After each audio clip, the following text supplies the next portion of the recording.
প্রিয় বন্ধু, আজকে এলাম আবার একটি স্বরচিত কবিতা নিয়ে।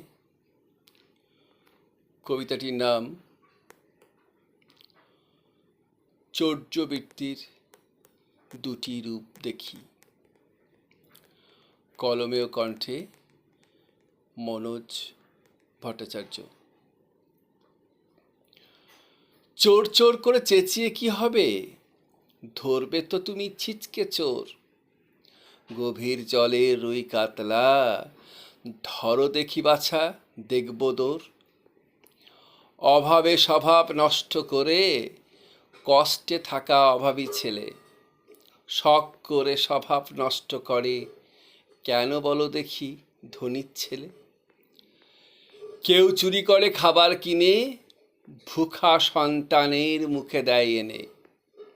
আপন জনের ওষুধ কিনতে চৌর্যবৃত্তি হয় বেছে নিতে। কেউ চুরি করে স্বভাবের তরে, ভালো মানুষের মুখোশ পরে। পুকুর চুরি করে এরা, আঙুল তুলতে কেউ না পারে।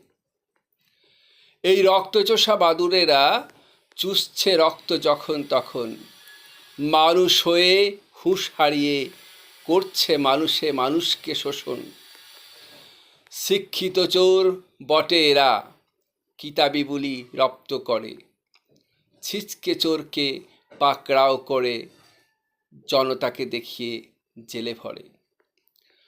দান ধ্যান এরা করেন না তা নয়, একাংশ দানে হয়েন মানি।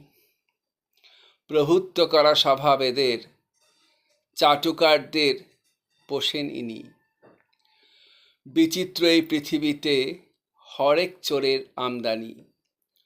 কেউ চুরি করে পেটের জ্বালায়, কোনো চোর ব্যাংক ব্যালেন্স বাড়ায়। ডাকাতি করা এই বড় চোরদের ধরে সাজা দেবে যেদিন সমাজ, আসবে সুদিন, সেই দিন হতে ছিচকে চোরেরা খুঁজে নেবে কাজ।